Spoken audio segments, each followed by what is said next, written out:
It's really great to have you here in the studio.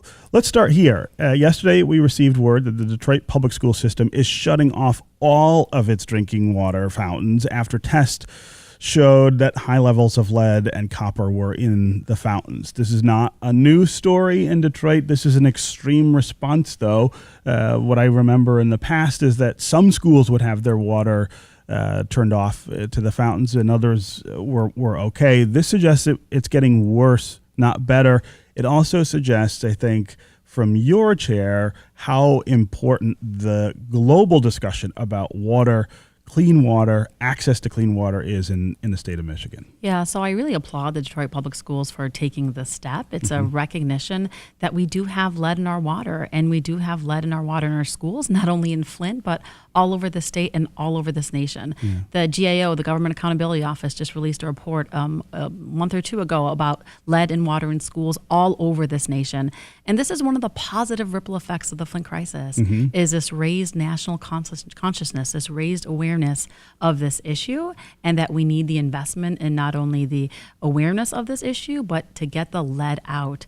The greatest irony is that schools are places where we are supposed to grow the potential of our children, yet they're being robbed of their potential when they're exposed to something like lead in their water. Yeah. And how common do you believe this problem with not just lead, but other kinds of toxins that show up in the drinking water, not just in schools, but statewide? I mean, one of the things that you point out that the Flint water crisis really put our attention on was this idea that we have serious problems in a number of places, and that we are not doing the things that we need to do to fix those. Yeah, so that's kind of the whole point of my book, what the eyes don't see. So we've been kind of blinded to a lot of these issues.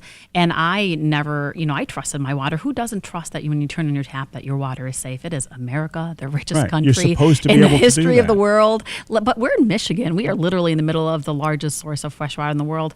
But despite all that, there's rules and regulations and people that make sure that when we turn on our water, it is safe. But what I have learned over these last few years is that these rules and regulations are not strong enough. And they have not caught up with the science, especially the science of lead, where we now know there is no safe level. There are no rules and regulations that govern lead in water in schools and child care facilities. There's nothing on the books. So we need to, and school districts are doing this work on their own, above and beyond what they have to do. So there is a need for stronger regulations to protect our children.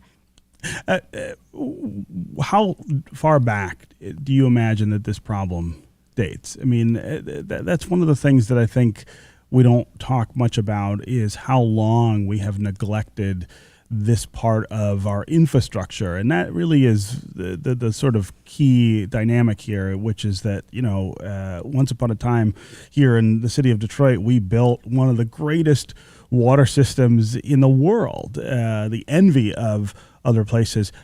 How long have we been in a position that system hasn't been updated or cared for in a way that prevents it from poisoning us? Yeah, so we think our roads and our bridges are bad, but what's underground is probably even worse. We have not made, as a city, as a state, as a nation, investment in that infrastructure. And this is a problem that is not new. It's been known for centuries. So the elemental symbol for lead, do you know it by chance? Do you remember high school chemistry? PB, Good right? job. Yeah, PB. So PB. I did not do well in chemistry, so the fact that I pulled that out is you get an A right now. Right? So PB comes from the Latin plumbum, which means plumbing. So lead actually means plumbing. Yeah, that's in your book. That's as well. in my book. Yeah. And I talk a lot about the history of lead and a history of a lot of things, public health history and Flint history, because to know where we are, we really need to take a look back. And it's not like boring history. It's like Grisham page-turning history per Oprah. That's what she said when she put it on her summer reading list. But we have to, the Romans built their aqueducts out of lead plumbing. And there's actually theories that hypothesize the demise of the Romans is because they used so much lead. Not only their plumbing, they also did crazy things like put it in their food. But we've known about what lead can do in our plumbing and our infrastructure, but yet we've lacked the political will to protect our most vulnerable populations, especially our children. This is Detroit Today on 101.9.